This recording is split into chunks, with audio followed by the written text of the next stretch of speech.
Ang hinaharap na sarili naglakbay sa oras upang siya ay patayin matapos na siya ay mabaliw ng maging halimaw ang kanyang gustong babae. Ang kwento ay nagsisimula sa dalawang karakter na Yudo at Nagi. Pinag-uusapan ni Nagi kung paano sila napili bilang mga tagapangalaga ng Scarlet Guardians ng planeta. Tinutugunan niya ang kanyang sarili at Yudo bilang pribadong unang klase. Habang ang pagkakaroon ng isang palakaibigan na labanan sa kanya ang pagsasanay ay napupunta sa isang maliit na track mula sa inaasahan ni Nagi, habang kinukuha ng widow ang itaas na kamay at binigyan siya ng isang maliit na kisap mata, pareho silang nakakakuha ng isang alarma na hinihimok silang magmadali habang malapit nang magsimula ang seremonya ng pagpapakilala. Sa labas ng buong lungsod ay naghahanda para sa pagpili ng kandidato para sa iba pang puwersa ng pagsugpo sa OSF. Umaasa si Nagi na siya ang magiging isa, ngunit agad itong ibinaba kapag inihayag nila ang pangalan ng Yudo. Binanggit din ng anunsyo na siya ay anak ni Jose Meragi na chairman ng buong pagtatatag. Si Yudo ay ang nakababatang kapatid ni Kaido Sumaragi, ang kasalukuyang kataas-taasang commander ng OSF, sa kabila ng malaking anunsyo na pinag-uusapan nila kung paano nagkaroon ng mababang psionic na kakayahan ng Yura na nagpapakita ng kanilang pag-aalala. Handa na ba siya para sa paglaban sa iba? Pinalakas siya ni Nagi na pinapayuhan siyang maniwala sa kanyang sarili ng higit pa kaysa sa kanilang ginagawa. Matapos ang pag-anunsyo ay higit sa isang emergency alarm ay nagsisimula na umalis sa buong lungsod, ang sistema ng seguridad. Pagkatapos ay alerto ang lahat tungkol sa pagkakaroon ng iba pang mga nilalang na tulad ng dayuhan. Pagkatapos ay nagsisimula upang ipakita sa paligid ng lungsod na may mga nababahala na mga individual na handa upang labanan laban sa kanila. Ang bawat tao ay nanonood sa isang screen habang si Major General Karen Travers ay madaling kumuha ng dalawa sa iba pa. Siya ay sumali sa pamamagitan ng Major General Spring na gumagamit ng cryokinesis upang i-freeze ang natitirang mga dayuhan sa isang instant. Kalaunan ay natagpuan ni Nagi at Nuido ang kanilang sarili sa isang oriental na seremonya na nagbihis sa isang tiyak na uniforme na sinamahan ng kanilang mga kapwa-kandidato sa OSF, at ang mga batang lalaki ay nagsisimulang pansinin si Naomi. Pinag-uusapan ni Randall kung paano pinagpala ang kanilang klase sa magagandang batang babae. Ang nakababatang kapatid ni Naomi na si Kasane ay nasa kanilang tali, ngunit napansin niya ang pagwavang sa kanila ni Nagi at sinabi sa kanyang kuya na maging maingat sa mga batang katulad niya. Sinabi sa kanya ni Noemi na kailangan niyang ihinto ang pagtrato sa kanya tulad ng isang bata at tinitingnan niya si Yudo, hindi Nagi. Ang bawat solong isa sa mga freshers ay pagkatapos ay mapapansin bilang kuya ni Yudo na ang commander na si Kaido ay gumagawa ng kanyang paraan upang matugunan ang mga ito ng personal. Pinag-uusapan niya kung paano sila ang piniling ilang sa OSF at walang dapat gawin. Dinidiskubre niya rin ang mga ito tungkol sa kung gaano kakaunti ang nalalaman ng OSF tungkol sa iba sa katotohanan na alam nila, ang higit pa sa katotohanan na nagmula sila sa extension belt ng stratosphere. Natapos ang pagsasalita matapos niyang i-anunsyo na sila ay bahagi na ngayon ng isang piling tao na koponan ng pakikipaglaban. Hindi gaanong nagmamalasakit si Nagi tungkol sa buong seremonya dahil mas interesado siyang malaman ang higit pa tungkol kay Naomi. Napag-alaman nila na ang kanyang tunay na magulang ay pinatay ng iba noong siya ay bata pa at kaya dinala siya ni Randall sa sambahayan. Matapos ang kaunting pananaliksik ay nilinaw ng Nagi na pupunta siya pagkatapos na si Naomi at Yudo ay maaaring tumawag sa mga dibs at kanes mamaya. Si Ueda ay nilapitan ni Hanabi na ipinakilala niya bilang kanyang kaibigan sa pagkabata. Siya ay nasasabik na nasa parehong platon na siya ang lahat ng mga miyembro ng platon. Pagkatapos ay magtipon-tipon at ang platon ni Ueda ay pinangalanan Sido at pinamunuan ni Seto Narukami. Ipinakilala ni Narukami ang kanyang sarili at ang kanyang kapangyarihan ng electrokinesis. Pagkatapos ay ipinakita ni Hanabi ang kanyang pyrokinesis na katulad ng Nagi ay may aerokinesis at ang Yudo ay may psychokinesis. Bukod sa kanila, sila ay mayroon ding mga aktibong miyembro ng tungkulin na Segumi na may clairvoyance at Kaguro na madalas na lumiliko ngunit hindi nagpapakita ang kanyang kapangyarihan ng pasalita. Sa sandaling matapos na ang mga pagpapakilala, ang banayad na platon ay hinihimok na kumuha ng isang kalapit na misyon. Ang lokasyon ay nasa ilalim ng mataas na alerto at ang mga sistema ng pagtatanggol ay nasa lugar bilang isang default. Ang iba ay nagsisimulang bumagsak mula sa kalangitan at ang mga tangke ay nagsisimulang magpaputok ng mga kanyan mismo sa kanila habang ang mga panlaban ay umaakit sa iba. Ang platon ng Seto ay nagmamadali para sa tunay na pagkilos. Ang Wataru ay ang kanilang suporta sa HQ sa telepathy na pinapanatili silang na-update tungkol sa sitwasyon mula sa malayo. Dahil bago sina Yudo at ang gang ay inutusan silang tumayo at magmasid habang nagsisimula ang mga aktibong miyembro ng tungkulin na makisali sa labanan. Ang platon ng Kyoka ay sumali sa isang labanan din. Ang mga aktibong miyembro ay nakikipaglaban sa Nagi at Yudo makita ang isang bata na nakulong sa pagitan. Nagmamadali silang iligtas ang bata ngunit nakita nila ang kanilang sarili na nakaharap sa isa pa mabilis na ginagamit ni Yudo ang kanyang mga ionic na kapangyarihan upang patumbahin ang dayuhan at ibalik ang bata.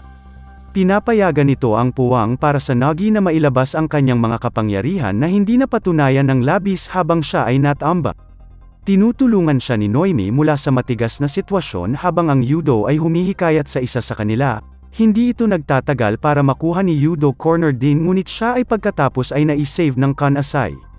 Sa tulong niya ay nagawa niyang ibagsak ang dayuhan dahil naalala niya ang isang oras na katulad niya ay naisave siya noong bata pa siya.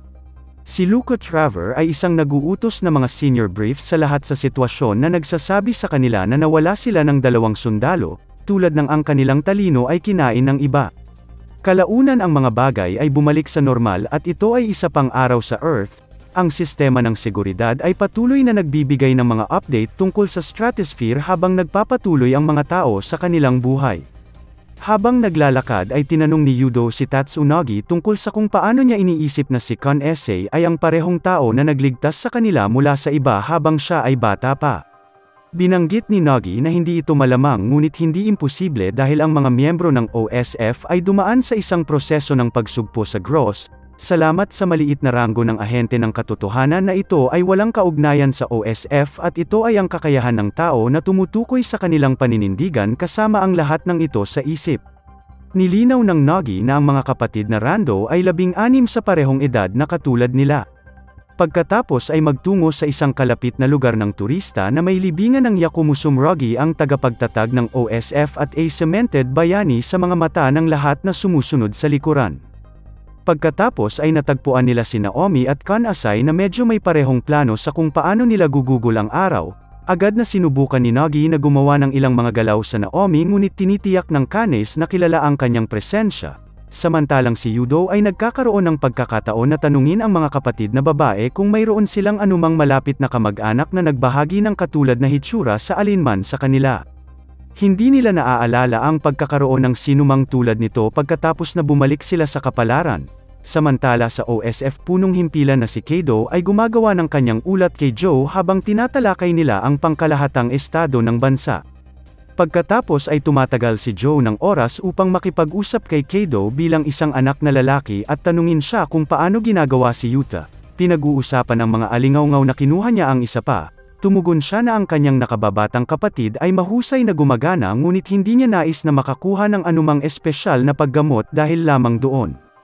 Ang mga plata ng Seto at Kyoka ay nag-ho-host ng isang magkasanib na sesyon ng pagsasanay kasama ang lahat ng mga bagong dating at aktibong miyembro na naroroon.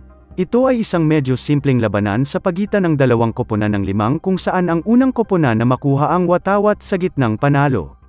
Sinabi ni Kei na napansin ang katotohanan na si Naomi ay nakatingin sa Yudo at tinanong siya kung gusto niya ang mga ito ay sinabi sa kanya ni Naomi na gusto niya ito at kaya't kinukuha ito ng Kanes ang kanyang sarili upang makita kung ang Yudo ay isang mahusay na akma para sa kanya. Nagsisimula ang labanan at natagpuan ni Nagi ang kanyang sarili na nakaharap kay Naomi sa umpisa pa lamang. Siya dodges lahat ng kanyang mga pag-atake dahil ang kanyang kapangyarihan ng pagkilala ay nagpapahintulot sa kanya na makita sa hinaharap ngunit para lamang sa isang hatiin pangalawa. Si Yudo ay malapit sa bandila na lalabas laban kay Kana. Sinusubukan na hanapin ang kanyang paraan ng direkta sa pamamagitan ng pag-aayos habang nagsimula silang mag-trade ng mga suntok. Pinamamahalaan ni Tagumi na makuha ang watawat salamat sa Arashi mula sa Kyoka Platon na isang sloth bago sila makapag-regroup at talakayin ang mga detalye ng labanan. Ang iba pang alerto ay inilalagay sa kanya sa paunawa kapwa ang mga Platon ay naghahanda upang makisali at gumawa ng kanilang paraan sa pamamagitan ng isang lagusan. Mula sa madilim na dulo ng tunnel ng iba magsimulang tumakbo ng tama sa kanila ay naglagay sila ng isang mahusay na labanan bago mag-ambush sa itaas at ang ilan sa kanila kahit na nakulong ang iba ay walang humpay sa kanilang pag-atake. Sa init ng labanan Nagi at Naomi makulong sa likod ng isang bungkus ng basurahan. Bago sila makapagtatag ng isang mahusay na koneksyon ng OSF sa kabilang panig ay naririnig ang Nagi na sumisigaw sa takot na nililinaw nila ang basura sa oras para sa kanila na talunin ang isang-isang mabuting halaga ng iba na malapit ng mabigat sa Nagi at Naomi. Ang mga bagay na huminahon ng ilang sandali bago makita ni Naomi ang isang mabilis na hinaharap ng pinakamagandang araw na nakahiga siya ay tumalon sa harap ng kanyang kapatid na babae sa isang putok ng baril na hinampes si Naomi. Habang nagsisimula siyang mag-crystallize at masira siya pagkatapos ay nagsisimula sa morph sa isa pang sarili sa isang mas malaki kaysa sa paghahambing sa mga dati nag-aaway dati. Nakakatakot si Connors sa panig ng Morbid kung ano ang dati niyang kapatid na si Naomi na ngayon ay isa pang nagsisimula na atakehin ang lahat ng mga ito, na pinatumba ang Consti at inilabas siya sa laban.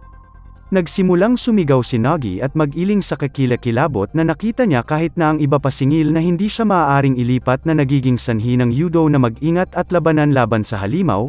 Nakikita ang lahat ng mga ito ay umaatake kay Noemi tulad ng Kanasi ay tumatagal ng kanyang panig nang hindi sinasadya na sinasabi sa kanila na tumigil pag-atake sa kanya bago mangyari ang anumang bagay. Ang iba ay nawawala habang nagsisimula ang Kanes na maabot ang kanyang kapatid na babae sa kalungkutan. Dumating ang pangunahing general upang makita kung ano ang nangyari ay pinapayuhan niya ang lahat na panatilihin ang kanilang mga bibig ay nagsara para sa kanilang sariling proteksyon. Tulad ng para kay Naomi ay plano niya sa pag-uulat na namatay siya sa labanan.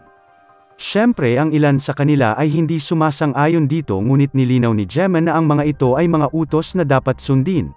Hindi matanggap ang desisyon na ito ay nag-uugnay sa pagtatangka na tumakas ngunit pinigilan siya ni Karen Travers sa pamamagitan ng paggamit ng isang jolt ng kuryente upang matambush siya. Bumalik sa punong tanggapan ni ang isa sa mga Platon ay masaya sa nangyari habang nagsisimula silang makaligtaan si Naomi at pag-usapan kung gaano kahalaga ang kanyang presensya. Nagising si Kanes sa kanyang silid sa kalungkutan at pagkabigla ay nakakakuha siya ng isang tawag mula sa kanyang ina na sa halip na aliwin siya ay nagsasabi sa kanya kung paano mali silang inilagay si Naomi sa kanyang pangangalaga. Sa huli sinabi nila kay Kanes na hindi nila nais na makita muli ang kanyang mukha. Ginugol ni Karen ang kanyang oras upang makipag-usap sa Kanes at inihayag na ito ay isang sirena na kumuha kay Noemi. Ang lahat ng pag-asa ay hindi nawala dahil sinabi niya sa kanya na sila lamang ang maaaring maibalik sa kanya ang kanyang normal na anyo ng tao. Ipinaliwanag din niya na walang punto sa pagliligtas kay Naomi sa kanyang kasalukuyang porma dahil makikilala siya bilang isa pa at papatayin kaagad. Ang kanilang pusta lamang ay maghintay habang tinitiyak niya siya na ang sarain ay hindi papatayin si Naomi. Iniwan niya siya ng isang misteryosong mensahe na nagsasabi sa kanya na huwag magtiwala sa bagong hakumas na siya ay pupunta upang matugunan si Yudo na nagpapakita sa kanya ng isang ampule na natagpuan niya na sinabi niya sa kanya na nakahiga ako sa subway kung saan binaril si Naomi. Naalala niya na nakakakita ng isang bagay na katulad nito sa kanyang bahay at pareho nilang nakilala ang sirena logo sa ampule. Pinasalamatan niya siya sa impormasyong ito at sinabi sa kanila na manatili sa kanyang paraan habang plano niyang iligtas si Naomi ay nag-aalok siya ng kanyang tulong sa halip na mag-alsa at pareho silang nagsisimulang gumawa ng kanilang paraan. Naririnig niya ang tungkol sa kanyang sitwasyon kay Nagi na nagpapaalala sa kanya ng kanyang sariling pakikipag-ugnay kay Naomi. Sa ibang lugar sina Gemma at Karen ay natipon sa paligid ng isang grupo ng mga tao at tiniyak niya sa kanila na sila ay nasa isang lugar na walang pagsubaybay. Talakayin ng mga individual doon ang pagbagsak ng OSF at kung paano ito pupunta tulad ng pinlano. Ang HQ pagkatapos ay nakakakuha ng isang malaking alarma ng isang walang uliran na iba pang mga paningin. Ang buong OSF ay pagkatapos ay ipinadala upang labanan laban sa kanila, habang pinag-uusapan nila ang mga mamamayan na nagsisimula ng paglisan at ang lungsod ay handa na maging isang all-out battlefield. Sumali si Nagi sa Kyoka at Plata ng Seto makalipas ang ilang sandali na silang lahat ay positibo upang makita siya at medyo nababahala din, dahil siya ay pinalaya mula sa ospital ng mas maaga kaysa sa inaasahan. Sinubukan ni Yudo na sabihin kay Nagi ang tungkol sa sitwasyon kay Naomi dahil siya ay nasa ilalim pa rin ng maling palagay na siya ay patay na. Sinabi niya kay Nagi na buhay si Naomi at sa kasalukuyan siya ay isa pa na maaaring bumalik sa kanyang anyo ng tao. Hindi naniniwala si Nagi na tinatrato niya ang pahayag na ito bilang isang biro at sinabi pa kay Yudo na huwag pag-usapan ito na iniisip na masasaktan ito. Ang pagkakakonekta na nakikita si Nagi na sobrang iginiit ay hindi bihira sa Yudo habang nagsisimula siyang magtaka kung ano ang nangyari sa kanyang kaibigan. Ilang sandali matapos ang lahat ng komunikasyon sa pagitan nila ay na-jam ng isang grupo ng mga opisyal ng OSF na pumapalibot sa husay ng Platon kasama sina Gemma at ang nangungunang Kyoko at Keido ay tinanong kung ano ang tungkol dito. At hindi niya ibubunyag ang marami sa halip na siya ay nabigo sa Keido habang nagsisimula siya sa pag-iwas sa kanyang pagkasuklem sa kanyang pagkakasangkot sa kakilakilabot na pananaliksik na nagsasabi sa kanya na wala siyang ideya kung ano ang pinag-uusapan ni Gemma tungkol sa. Ngunit bago nila maipagpatuloy ang Luca Travers na dumating sa bukid kasama siya. Ang Frey Karen ay sumali sa panig ni Gemma at ang dalawang kapatid ay nagsisimulang mag-trade ng mga suntok. Sinabi sa kanila ni Gemma na ang bagong pagtatatag ng Haikuma ay hindi moral at ang bansa ay niloloko ng mga ito. Tinanong siya ni Kanes kung may alam ba siya tungkol sa kanyang kapatid. Ngunit sa di kalayuan ay nagsisimula ang Nagi na magkaroon ng isang pagkasira at nagbabago ang kanyang mga ekspresyon habang naglalakad siya patungo sa Yudo at Kanes.